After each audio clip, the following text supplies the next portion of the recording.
Afternoon, all. Welcome back to another episode of Shared Light with Dusty and JR. I am obviously JR. And I'm Dusty.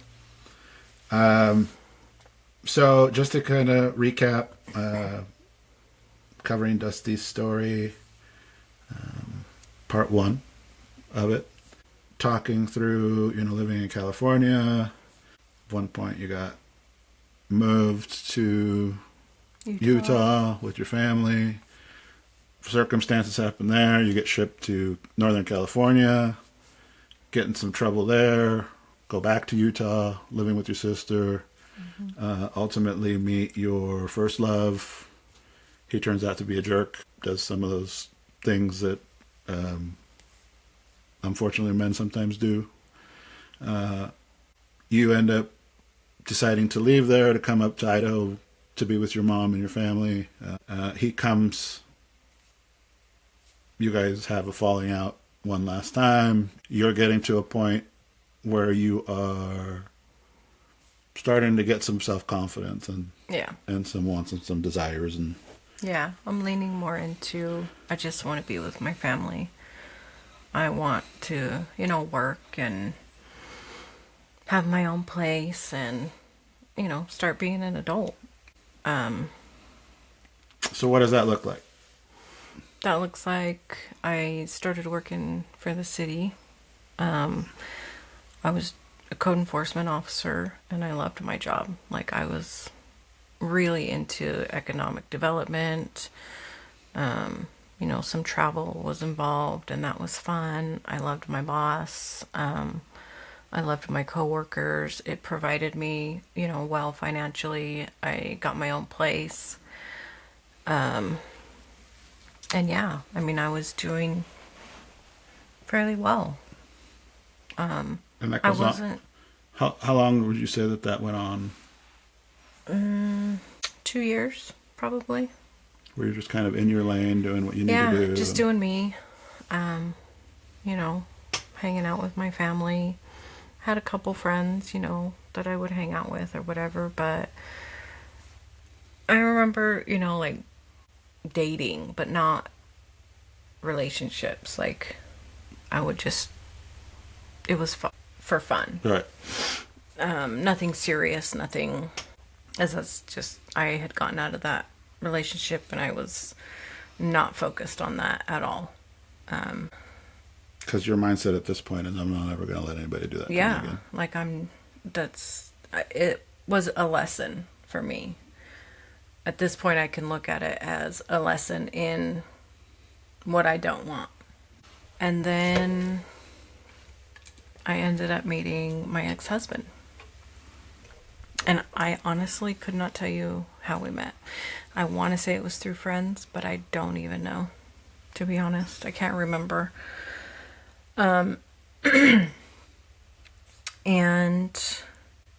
he was great at first. Even, I think, the first year we were together. It wasn't until we got engaged, I think, that it started going south. But, he was fun. He was outgoing. He owned a bunch of companies and he was always traveling. And he had a big family and a big group of friends. And a culture that I, was new to me and I had never experienced. And so, yeah, it was good for a while. And then we got engaged and that's really when it started to go south. And he started the same as my first relationship. The manipulation, the controlling, the physical, I feel like he started to really isolate me from my family. And we still saw my family, but he was always around. Like I would never see my family without him around. It was almost like, and now I can look back and say, oh yeah, of course, because he doesn't know what I'm going to say when he's not around or do, or, and so again, I remember just thinking, here I am again, but now, like, we're engaged, we're planning a wedding. And he had been so great up until now. So it's very confusing in a way, because it's like the same but different than my last relationship. And maybe, I remember thinking maybe it's just stress, or maybe it's just a phase that we're going through, and it'll go back to how it was. And so I stayed. I was like, no, well, we'll get through this. We'll make it work. I didn't really have a doubt, I guess, that he loved me like I did in my first relationship. Like, there was just even though the same things were going on, it was completely different in that there was, as much abuse, there was twice as much love. Almost like trying to overcompensate for the abuse, So that was hard, because it messes with your mind, and like, it's not just a clear cut of like, this is absolutely, I need to leave, or this is not what I want. Because it's like, you do, but you want most of it, but you don't want that part of it either, So anyway, it was very confusing, very, it was just a point where, again, I was back to, is this what I want my life to be? When I was contemplating it, and we got married in 2003, I believe it was. And I still remember feeling even hesitant on that day. And I remember my dad, right before he walked me down the aisle, saying to me, like, you don't have to do this. The money doesn't matter. The people don't matter. You don't have to do this. And now, like, I wish I wouldn't have, but I did at the time. Because it's a lot. Like, it's your wedding.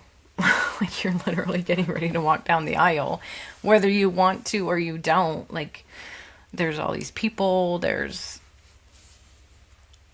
money involved, there's, And what if you're wrong? And what if I'm wrong? Because there's still that, well, I know and I feel that he loves me, but I still have the feeling of, I don't want to do this. So anyway, we ended up getting married. And then... And he was physically abusive. Yeah. Than the previous. And his culture is pretty common. It's a normal thing to treat women that way, to treat your wives that way. And so it was just like not a big deal. So that was the part in me where I was like, it's not going to go away, is what you end up realizing. Like, it's like when someone doesn't really know that they're doing wrong, they're not going to change it. So I was just kind of stuck at that point. We were married, but his businesses really took off, and he was gone 80% of the time. So I had a lot of time by myself, and it really just sealed the deal for me when I found out about his infidelity. And so it was an easy, I'm done for me. Even though we had just got married, I think it was like not even 6 months later. But you guys had been together for... We had been together 2.5 years, I think. So yeah, I filed for divorce, and he didn't fight me on it. So that was definitely my okay to move on for me in my head. Because it right away brought me back to, again, we're not doing this again. Like, And I, at that point, this was 2004, I was like, I'm not even dating. I'm done. I have zero interest. Like, these people have come into my life and just messed me up emotionally. And so... And I mean, I do want to touch on that just a little bit. Like, what kind of emotions does that bring in? Does it invite in? I think it invites in the biggest one for me that it invited in was, you'll never be enough. No matter what you do, no matter how hard you try, no matter what they say, no matter what they do, it's not going to be enough, and this is what you deserve. Because I had been shown in both relationships, they will say, they will do everything they can while being the opposite behind closed doors. And they will say anything to get you to believe that they are not this person or they're not doing these things. So, and I just wanted to touch on that for a little bit, because back then you were really good about just suppressing that. Yeah.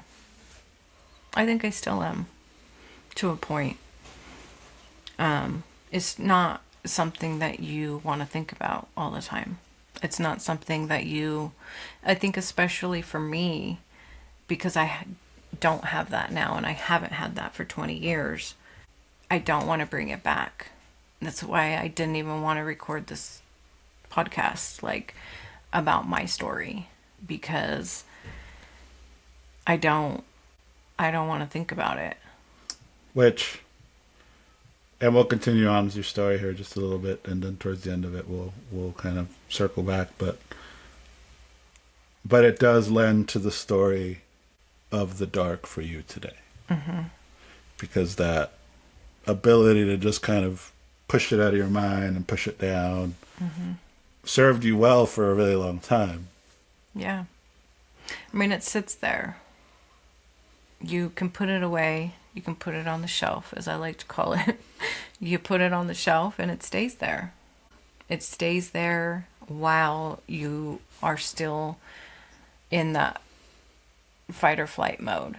And I have been for various reasons, even throughout the last 20 years. Not because of you per se, but because I have anxiety. I have always, I think, had anxiety from the time of my abuse as a child.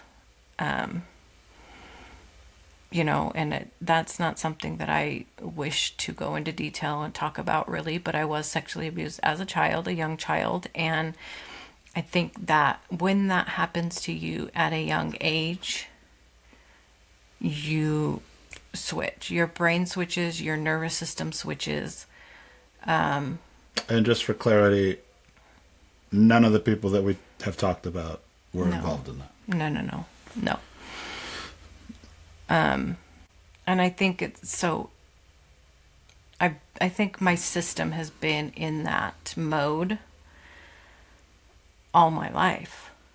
And so you can take those things, you can take those traumas, you can take those situations, and you can put them on a shelf, and you can push them away and move on. For me anyway, my perspective, my experience, I've been able to do that. To a point. Right. Up until... And it's similar to addiction, right?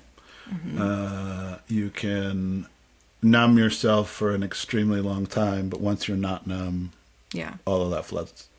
All of those emotions come flooding back. Exactly. And so the not numb, I think, in my situation is when, because I've always I've always been an anxious person that way, and I've always worried. I worry about everything, whether it be the kids, whether it be this, that, a person, a situation, a whatever. I'm always scanning for danger, and I'm always scanning for, my system is always looking for the next thing to drop. And so I've always been in that mode, that fight or flight, and so it's been suppressed. Everything that I've gone through has been suppressed. And I think once I've read, now that I, had started doing a lot of this work on anxiety, and that it will eventually come out. It will come back, and you will have to deal with it. And it usually does come back when your system is regulated and when you feel safe. When your system doesn't have to react to everything. When your system doesn't have to scan for the danger. You're safe. You're secure. Your body now thinks, okay, we still have all this stuff that we have put away, that now that you're in this space, we can deal with it now. And that's what happened with me, I believe. So, and then again, we'll come back to that, but I just wanted to touch on that a little bit because I do think it's important to just talk through, at this point in your life, you're not in a dark place. You're in a very good place. Right. Because you are shelving all of this stuff. Yeah. And you're full of light, full of family. Yeah. Focusing on you, doing what you need to do for you. Mm-hmm. Just got out of an abusive relationship. Yeah, but even that, I feel like, it wasn't, the things that happened in that relationship were things that I had to shelf and that were part of my trauma. But I remember the end of it not being upset, not being, I remember being able to just go back to being happy and being with my family. And right. So you're surrounded by light. Yeah. And this is 2004? Mm-hmm. Yep. So from 2004 till ultimately we start talking in 2005, you are doing the daycare at that point? Yeah. I was helping out a friend. Me and a friend had gotten really close. We were always together, hanging out. We had a lot of fun. She had a daycare, and I was living there with her and helping her out. I believe I was also working at the time. I was just living. Like, we were out all the time, going out, hanging out, going to the club, like... Trying to live your best life. Yeah, we were just having fun. I was in, a good place. And then August of 2005, you get a DM. On MySpace. On MySpace. Good old MySpace. And we start talking. And I do remember from that period of time when we first started talking, you were in a really good space. Yeah. You had quit your job. You were living on your retirement or something and helping out with the daycare. Oh, I had cashed out my retirement, I believe, at the city. Yeah. Because you were just kind of living and trying to figure out what you wanted to do next. Yep. So, which we can get into our story a little bit later in another episode, but I do want to kind of just go back to some of the points that we touched on. Through the entirety of your journey to what is eventually turns into our journey, you had and did a really good job of, you had moments of sadness and moments of dark, but you were very good about, like you said, shelving it. My life, right. My light. Right, so you shelved it, you embraced the good parts of your life, leaned into it. So even though you had dark instances, it wasn't despair and darkness kind of... No, I would say it was majority light. Because I was able to shelve it and move on. And your family's great. They've been super supportive to me since the day we met. And that goes back into one of the aspects that I talk about with your light, is that ability to just see past all of the flaws and just you see the character of the person, which I feel like your dad, your mom are both that way. Your sister's that way. Yeah. So definitely it's something that you guys all share. Yeah. You just see the good. Which, to your point, you said that your grandpa was that way. He would pick a stranger up on Thanksgiving and bring him to... He didn't know a stranger. Yeah. He loved everybody. But your mom's kind of that way. I mean, she's maybe not to that extreme, but Yeah. she's very wanting to help out wherever she can, whenever she can. Yeah. Your sister, again, for the longest time, I felt, you engaged in some of that. We've pulled a little bit away from some of that just over the past few years, but that, I think, has more to do with some of our own just lessons that we've had to learn. Yeah. But Not just lessons, but I think for me, it's been a lot of, I did start struggling with my darkness, and you come to a point where you don't have that. I didn't have that to give anymore to other people and other situations because I needed it for me. It's kind of like I needed to choose myself over all of that for the first time. And it's that plane analogy, right? Like you can't help anybody until you help yourself. Yeah. Yeah, and I really couldn't. Like I was barely doing it for you and the kids, Right. So, and that's hard because that's always who I've been. It's not something I want to do or wanted to do, but it's something I had to do. And I still have to because I'm not all the way through my darkness. Right. To your point, you were very hesitant about even sitting down to film this background. Yeah. Because it does stir up a bunch of things that you probably have not thought about, dealt with, worked through. Which we've talked through some of them, but not all of them, obviously. Yeah. The abuse as a kid is a big one that I know that you don't ever talk about, which is totally understandable. But even a lot of the stories with the domestic abuse, I mean, a lot of that is newer to the conversation for us. Mm-hmm. Because it's a perspective that I didn't realize until recently. Yeah. Yeah, and it's through working through my anxiety and learning a lot just about myself, and doing a lot of my shadow work. I wouldn't have thought a lot of that would even come into play into my now.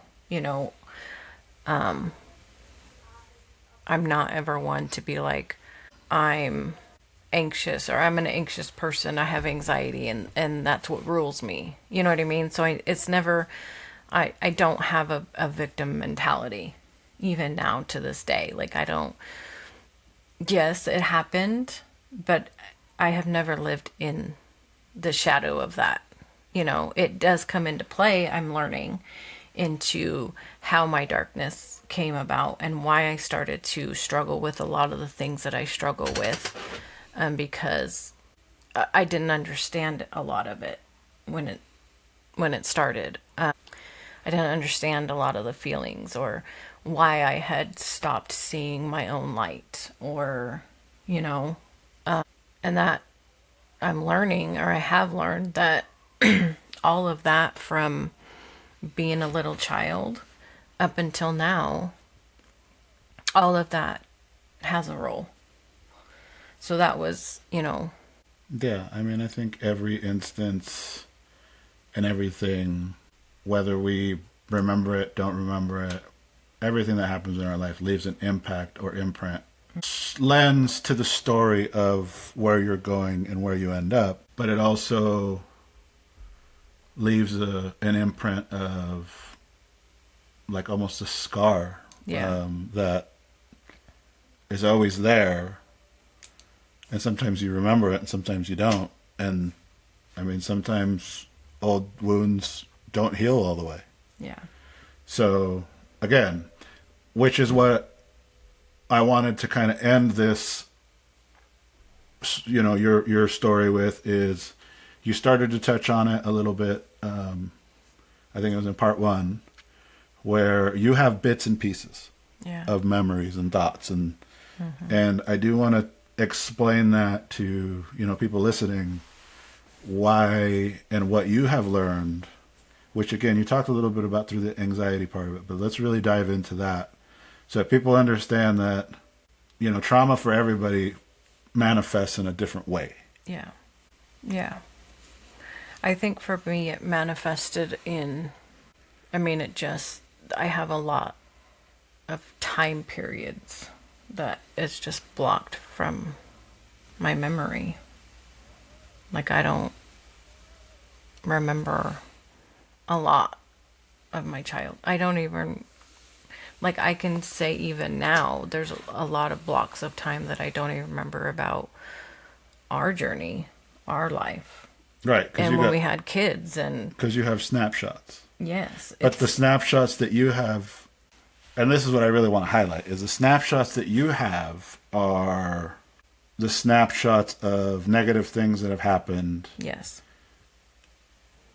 Situations that were highly stressful, highly impactful, highly worrisome. It's whatever my system, my anxiety is focused on. Because like I said, it's always scanning for that danger. It's always waiting for that next thing.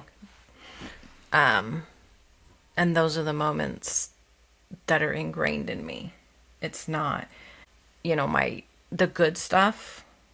I remember some good things, but a lot of the good stuff just gets blocked because it's almost like memory. Like, I only have enough storage for the things that my nervous system and my brain think it needs to hold on to and remember.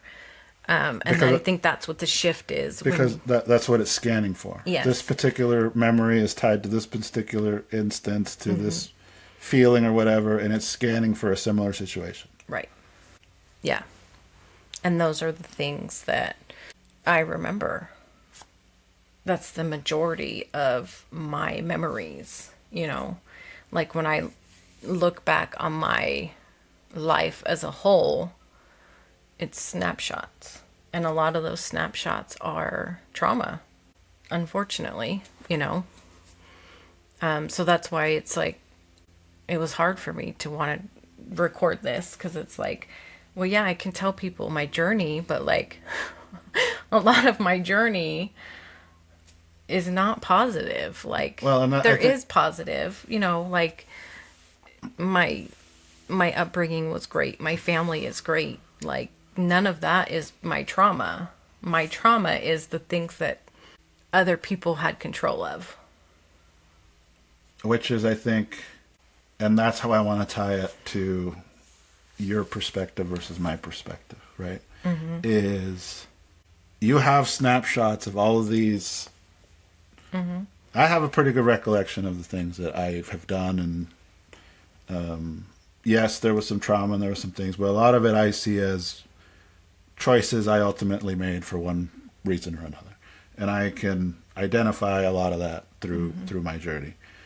But I see it as like this was a journey through dark for me. Mm-hmm. Where you have snapshots of dark, but for you it's a journey through light with just instances of dark moments. Right. And the ironic thing is it's the dark moments that you remember the most. Yeah. So, I think that fundamentally is the biggest difference and I feel is what brought us together. Mm-hmm. Is that you are my polar opposite and I am your polar opposite, but in a way that they work well together. So kind of that yin and yang that you see. Where you can look at a situation and you can can extrapolate the good out of it. And I look at it, like I said, you know, in my story or one of the past episodes, like I see everything from a realist perspective of like, does this, is this really making sense? Is this something that, and a lot of times that may come off as negative, but I'm very much trying to stay grounded in, I don't want to be too optimistic about this. I don't want to be too, not that I'm a pessimist by any means, because I do want and think that good things can happen, but I try to stay grounded in like reality. What is the reality of it? Yeah. So and I'm more of the, but what is the opportunity in it, or what is the hope in it? Right. What is the, you know? Yeah. So it's an interesting dynamic, and I think that more than anything will help people understand how your light differs from my light, and how my darkness differs from your darkness. Yeah. Because for you, it's very much a lot of the dark that overtakes you now is a result of things outside of your control. Yes. And a lot of my dark is things that I had complete control over. Yeah. And decisions choices that you made. Yeah. So, and be it what it may be, you know, you can talk through upbringing, you can talk through socioeconomic issues, you could talk through culture, you could talk through whatever you want to talk through. At the end of the day, it's choices that I made that got me to the situations that I got into. Right. While there may be some credence to some of the literature that says, you know, growing up in certain areas does put you at a disadvantage, be it what it may be. I know for an individual, it's all about choice. Yeah. Where you made pretty good choices, but still ended up in unfortunate situations in a lot of cases. Yeah, because I am that person, like, that I was for you when we met. I still saw the good in those people that hurt me, you know? And I always see that. Like, it's just who I am. It's me. I always will see that in people, no matter how wrong they do me, you know? Which is sometimes to your detriment. Yeah, it is. And we've talked about that too. Like, I do feel in some instances you probably had more of a right to be a little bit more selfish about the situation, but chose not to be. Yeah. But, you know, again, this was just we thought it was important that you guys understand our thought process, our mentality, where we're from. You know, we had a very unique journey getting to each other. A very unexpected journey. A very unexpected journey. And honestly, a very unexpected outcome, even when you think about the grand scope and where we're headed in a few weeks. You know, celebrating 20 years being married. Yeah. Like everything, it can be very cliche to say, but everything that has happened to me throughout my life and all of the experiences that I've lived through my life have led me to this point today. Mm-hmm. Yeah. So it's good to understand when we're talking about seeing each other's light, what that means. When we're talking about what kind of darkness we're currently dealing with or have dealt with through the week, what that means. And, you know, I feel like in the next couple episodes, we'll get into our story together. Mm-hmm. You know, our journey through 10 years of just us. And then ultimately, you know, the second half of that, that's the second half of that journey being with our babies. So I do hope, you know, everybody got some insight and is able to if nothing else, understand that everybody struggles with certain things in life, and uh, Dusty's a perfect testament to it really is about how you choose to perceive those things and how you choose to tackle those things head on, or sometimes even suppress those things, but definitely is about, your choice of perspective of the situation. So Yeah. with that, wish you guys the best, and we'll see you on the next one.